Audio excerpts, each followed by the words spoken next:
right, fish on. A little trout here on the Slam Shady 2.0. Luke's got what a Slam Shady bomber. Got the bomber. Get down here and get a nice safe release. It's a little guy here, but hey, we'll take what we can get here. We already caught a couple here this morning. A couple trout, that is, and we're trying to find some reds. Started off hitting these docks, but crazy high tide, a little too windy, and so we came to find a little wind protection. Don't even know what we're going to title this this podcast yet. We're just kind of figuring it out.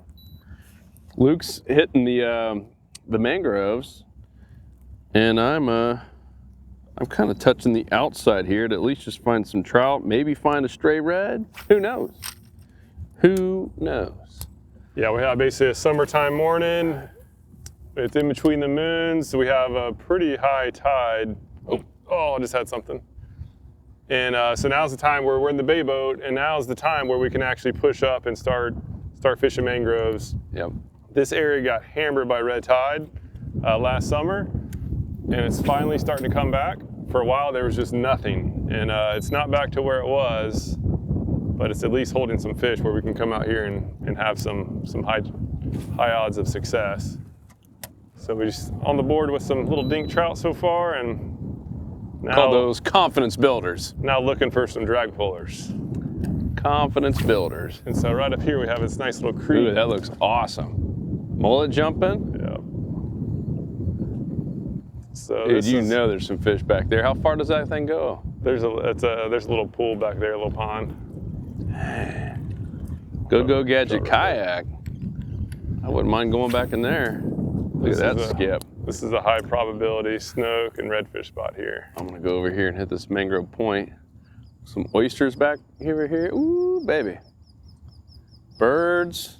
And so in general, when you're fishing islands like this, there's a big grass flat all around it, and a lot of small trout will be on the outside. See if I can get one out of there. The small fish will be on the outside, and then the redfish, snook. Oh, there we are. Oh, false alarm. Redfish and snook they'll be up here tight to the trees. You could have pulled that off in the podcast until the people saw the actual video. Like, yeah, Luke was on a tree. It felt great. That wood felt really good for about a second. That looks so good back here. You guys are watching. This is it's just like a little mangrove tunnel. Luke is gonna see how far he can skip back there. One awesome big thing. Mullet. Yeah, one awesome thing about the bomber is this thing skipped. It's one of the better skipping lures. Concur. And so I literally am like getting like 30 feet back in that little cut. All right, I'm gonna go back here in the middle. I have this rigged on the Haas Helix hook. This is a 3/0 hook. A lot of times I go 4/0. It's a wider gap, but this 3/0, it's just a smaller profile. It skips better, and it's a little bit more weedless. So when I'm fishing tight to structure like this, I go the 3/0 instead of the 4/0. Most people do 4/0s. I used to do it, and then I realized that the hookup ratio is still actually really good, and it's noticeably better at not getting snagged. So it's worth maybe a missed fish or two. But if it's a big fish that comes and grabs it, you're going to hook it. You just might miss some of the smaller ones. You know, we've had some requests to get Otis back on the boat in some of these podcasts. What do you think? It's just a good way to damage some camera gear. He's a liability, but yeah, I'm down. I feel like he's getting a little bit better. Yeah, he's way better than before. Now he'll actually like lay down for a little while, whereas earlier he would not sit down. How old is he? He's almost 7, 6.5. Huge difference compared to 2-year-old Otis. But when the fish is on, it's just like he's 2 again. It's game on and watch out. Did I tell you about Shauna, my daughter, babysitting the dogs next door, or dog sitting? Yeah, I heard about her dog sitting. What happened? So, it was like a full week of dog sitting, and you know, it's tough on a 11-year-old girl. She's got stuff going on, school, camp, and one day, and I'm kind of helping her out, and I had to work, and you know, she went to some camp for the whole day, and so it's about 6 hours, which is you know, still fine for an adult dog to leave it inside for 6 hours, but that was the longest stretch we ever did. Like in your house? No, thank goodness, not in our house. is our next door neighbor, so he stays in their house, comfort zone. But we go in there and let the dogs out, and these are both male dogs. He comes out immediately and he starts to go to the bathroom, but he couldn't like lift his back leg up like normal, and he's peeing. So imagine the dog peeing on his left front leg. I'm talking spraying the heck out of it. So the dog is literally peeing all over his leg and just like in this stance. Probably had to go so bad. No. And so I was like, his name's Marlon. I was like, Marlon, what are you doing? Like, Marlon. And he didn't have a care in the world. What do you got there? You got something on? Little trout. I'm going to go right behind you there. Oh, no. Oh, we got this bird. Oh, that's a seagull. I thought it was a... Oh, I almost hit that seagull. I thought it was an osprey at first. Almost hit that seagull. Whoa. Oh, ladyfish. Oh, there's a school of ladies or something. I'm getting drilled. That'll do it. All right, so back to the story at hand. He's sitting there peeing all over himself. And I asked Sean, I was like, all right, let's go in and make sure they didn't destroy anything. And she's like, Dad, you got to see this. So I get in there and there's stuff everywhere. Like one of them literally ate a remote control, like a TV remote control. What? Completely ate it. Like I'm talking half of it is missing. This is a legit remote control for that bird. That's actually impressive. But it gets worse. So there is a beer can on the ground, and it's got teeth marks in it. Ooh, that was a big hit there. That was probably ladyfish there. A little trout. I'm on. Nope, lady.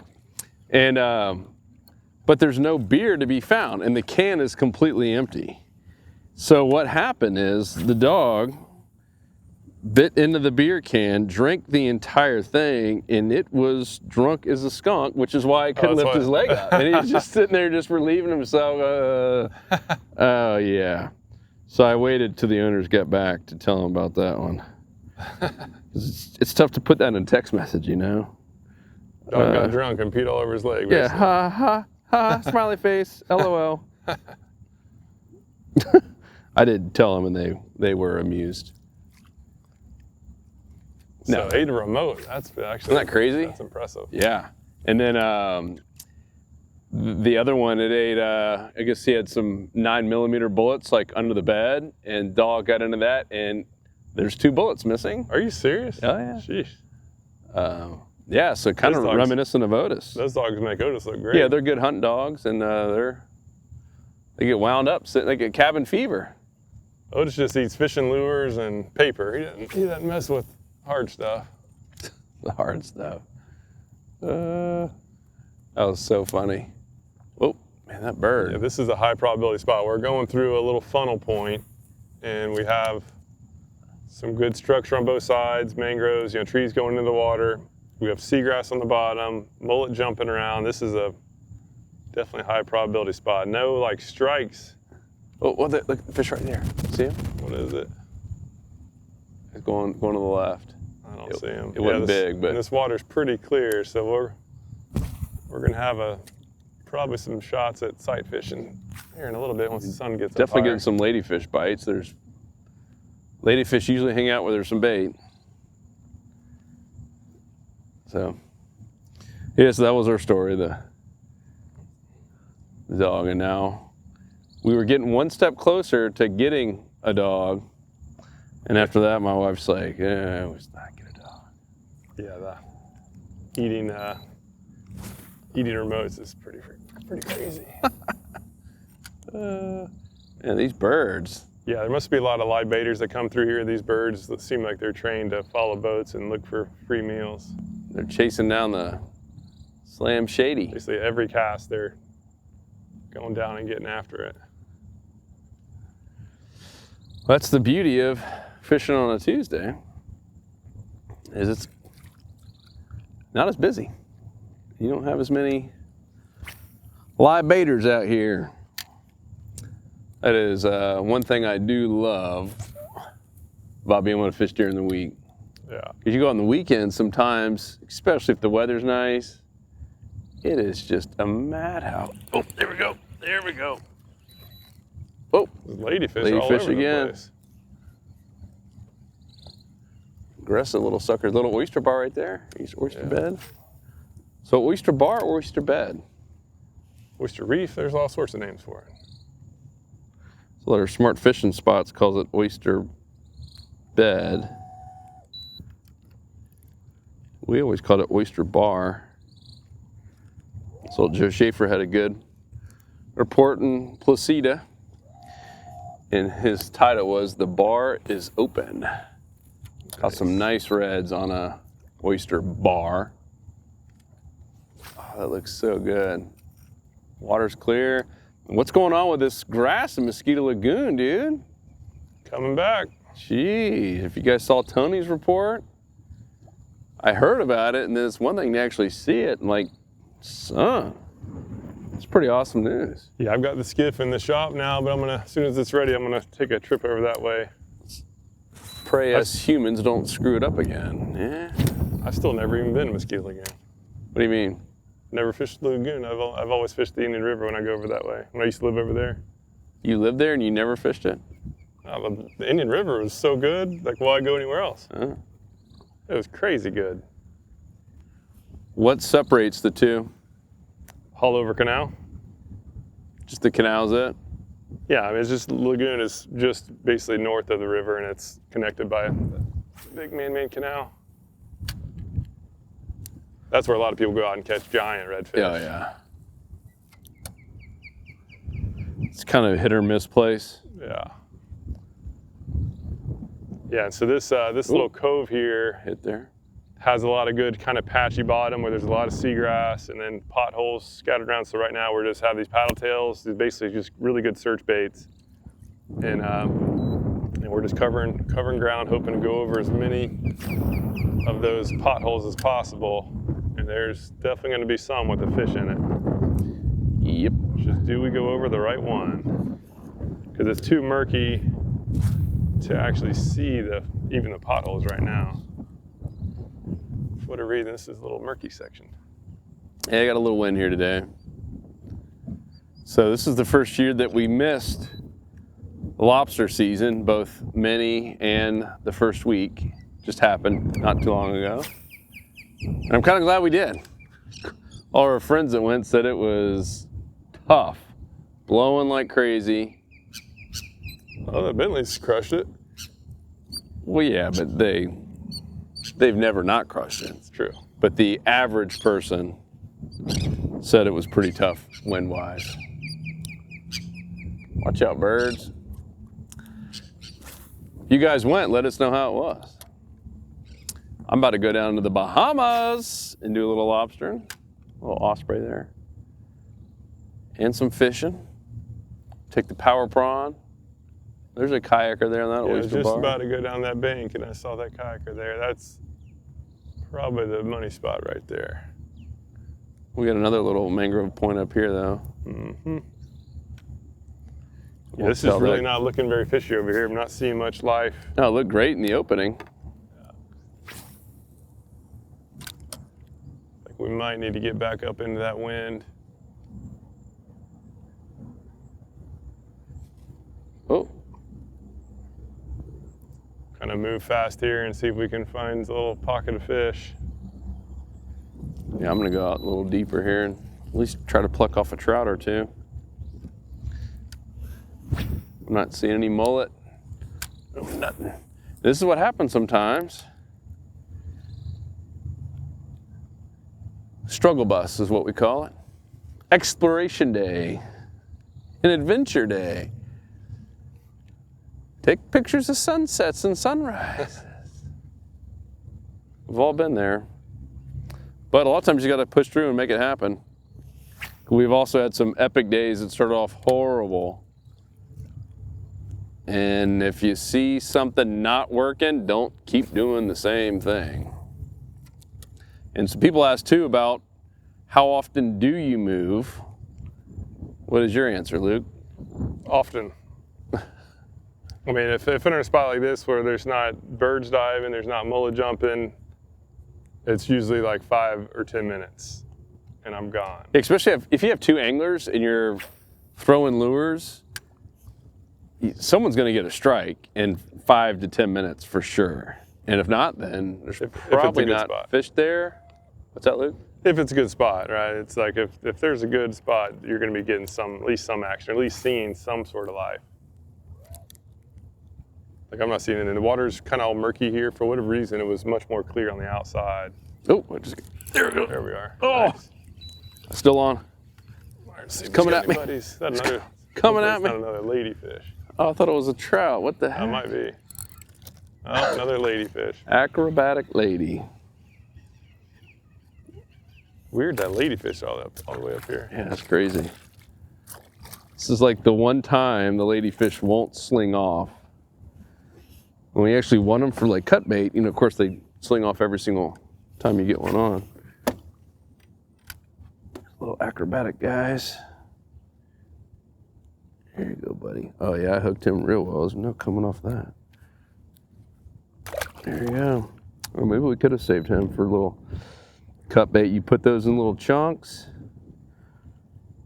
and or just kind of butterfly them up. Pretty good bait. Redfish, tarpon. Fish are picky. So I got Slam Shitty 2.0, Little Dr. Juice. Luke's got the Bama, Little Dr. Juice. Juice is loose. And Power Prawn would be the other one. Junior. Yeah, this water is a little bit too murky for the power prawns. Why do you say that? It's just murky water, better to have some vibration, like with the paddle tail. A little tail kind of kicking in the water helps draw some interest to it. The power prawns one is clear water, at least moderately clear. That's my favorite by far now. Power Prawn's crushing it on the beach. Yeah. In clear water. All right, we got to catch a red here, dude. Probably some snook up here on that little point. Yeah, this is a nice little cove. A lot of times, the predator fish will use coves like this to kind of push up a bunch of fish into a bunch of little bait fish up into the kind of corner them.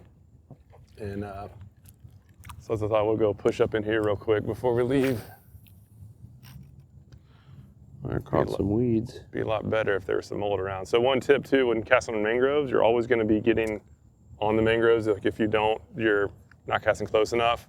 And the key on not getting snagged is to not jerk, not do like a big hook set. So I'm on this limb, and I just basically tapped it we're through. both in there. So basically tap it through. As long if you're rigged weedless. Oh, look at that. If you're rigged weedless, not only will you not get snagged, but when you tap it and it falls, it'll fall straight down. So it'll result in a perfect cast. Whereas if you do the Bill Dance hook set, you're either going to snag yourself or you're going to set the hook into the tree, or worst case, I guess best case, you get out, but now you're like 10 feet away from the trees. And you usually have a branch on you. Yeah. So I just did it again. Okay, yeah. So I was just on the limb, so I tapped it off, and now I'm like directly. It's like a perfect cast. That should have been a redfish right there. Ooh. So with the fact that we have this high tide, the fish are most likely going to be pushed up right under the trees. So having cast right up on these limbs is crucial. And this is where it's important to be able to skip when you have an opening. Best way to practice is to do it at home. Oh. Ah. All right. Well, Look at that. Look at that, eh? Hey, Joe, what do you think about that one, eh, Bob? Went straight from that was about 8 foot high in the mangrove. Yeah, that Well, Jojo went pretty aggressive here. This new rod and reel. It's one of the Salt Strong prototypes. You can't stare at it too long there, Joel. Coming to the Salt Strong store very soon. I just had to hit right on that point.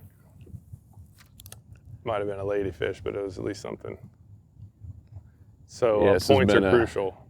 During the summertime, points, especially with a little wind blowing on it like we have right here, very, very good spot.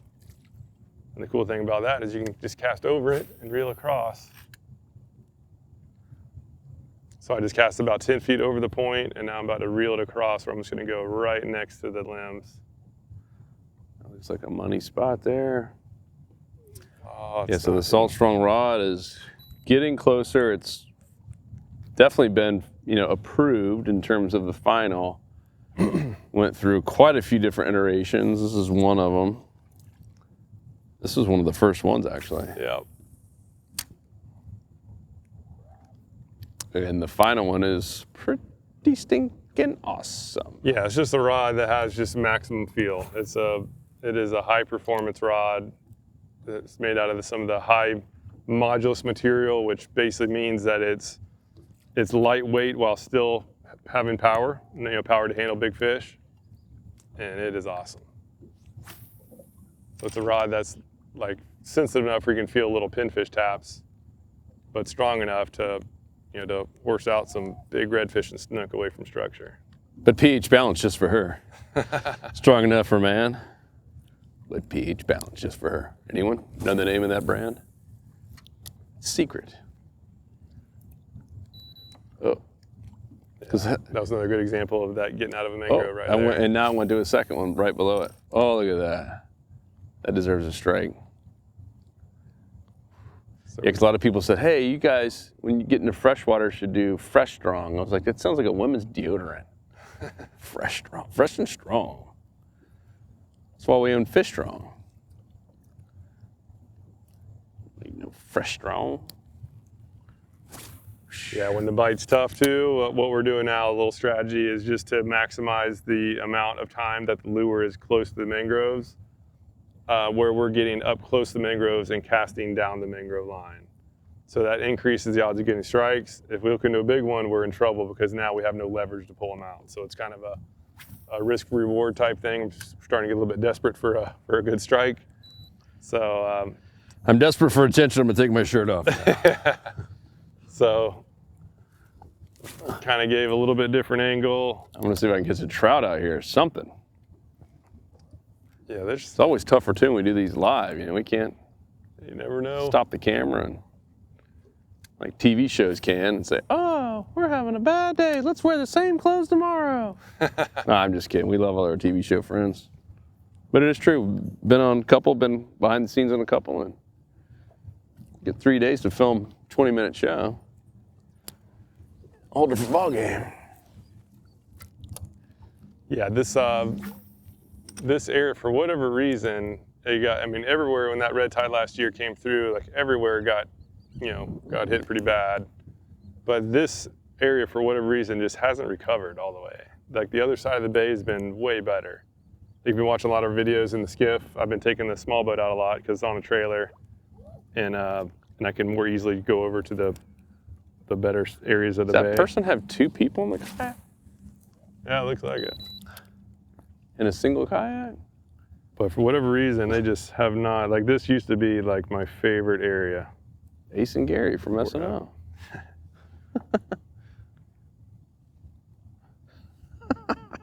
Two grown men in a single man kayak. Nothing wrong with that. Ace and Gary skits, oh my gosh. You know what I'm talking about, A little SNL.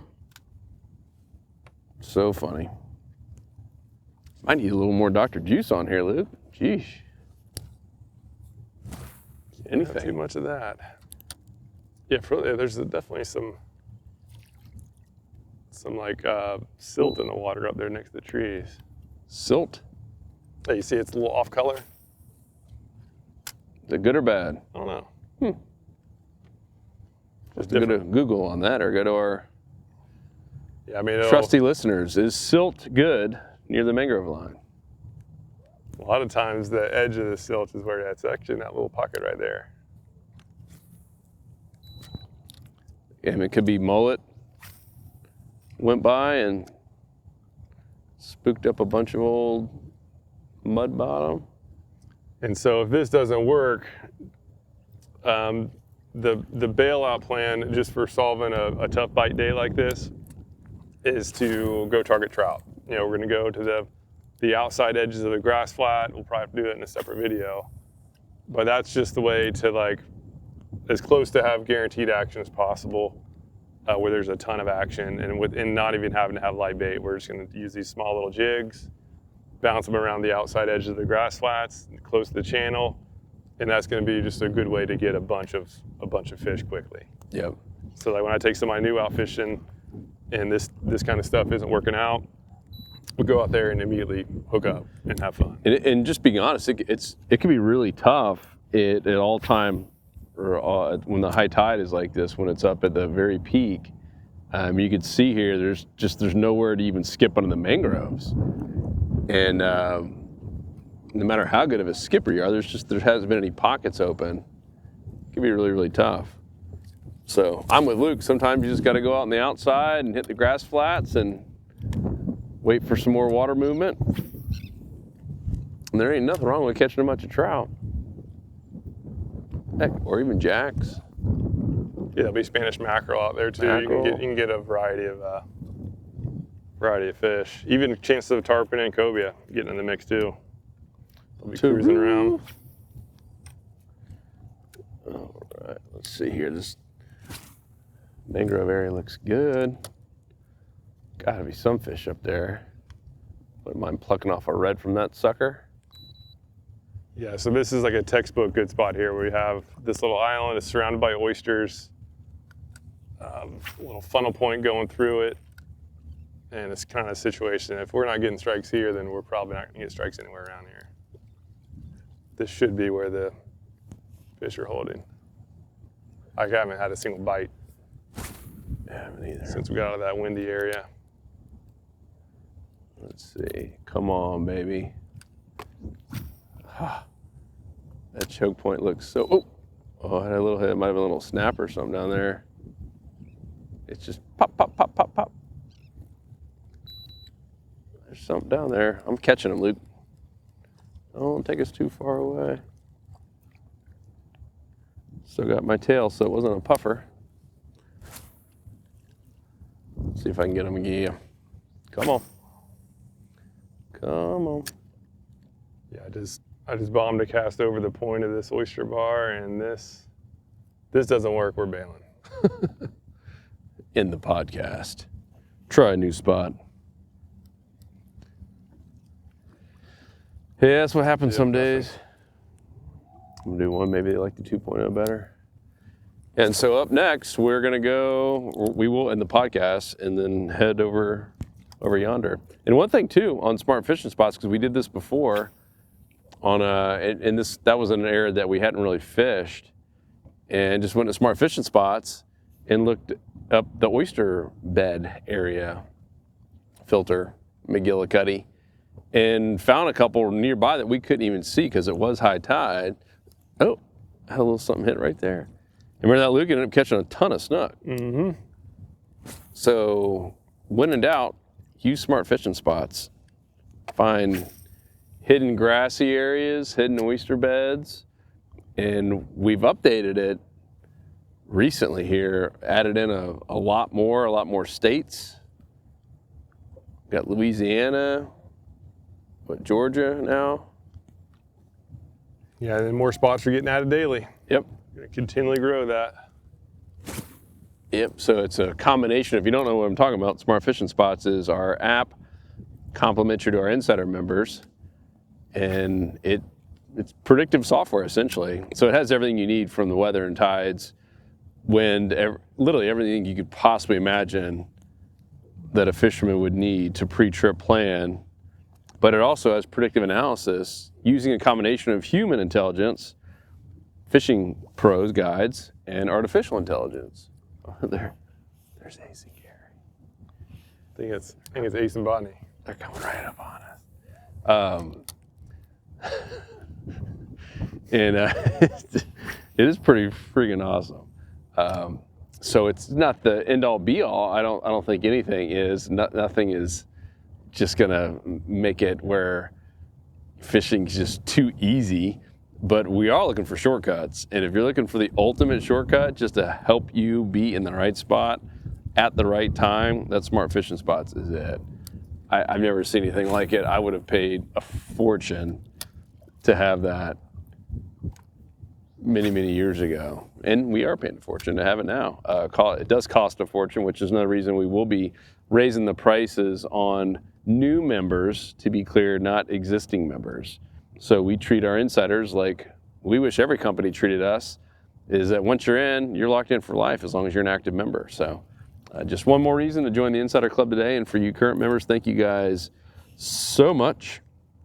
You're the foundation, the rock of this entire organization. So we appreciate you. So what next? Move on a new spot? Let's go catch some trout. Yeah, we just went through a good looking area and not a single good fish. I didn't see a red fish wake off or anything. So I think they're just pushed way up under the trees right now. So we're going to go hit the outside, catch some trout, and then maybe try somewhere else like this again. Let them push off the weeds. Yeah.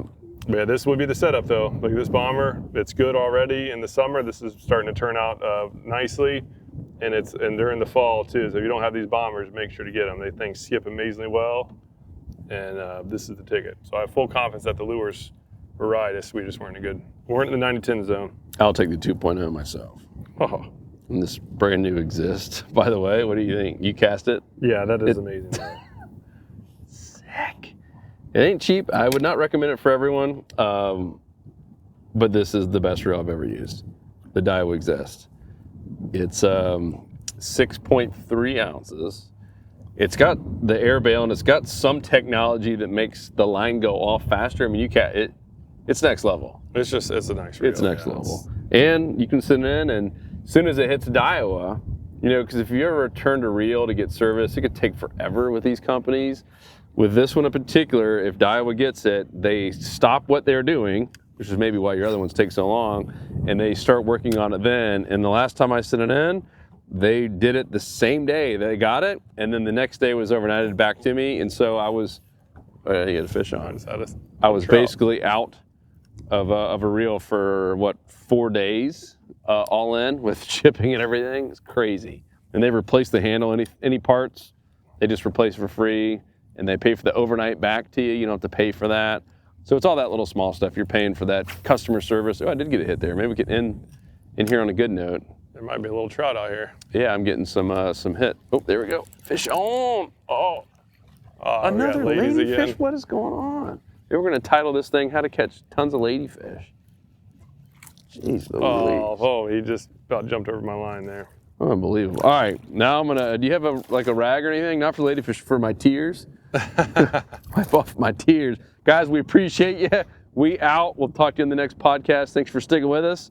And the beauty of these live on the water podcast is you get to see exactly what happens, even on tough days. Anything happens. Yeah, at least this time we didn't get stuck in the trees or anything. Yeah, super high tide. We got to deal with it sometimes. And I'm praying this thing comes off. But once again, I'm an amazing hooker. All right, guys. Peace. We out. Whoop, whoop.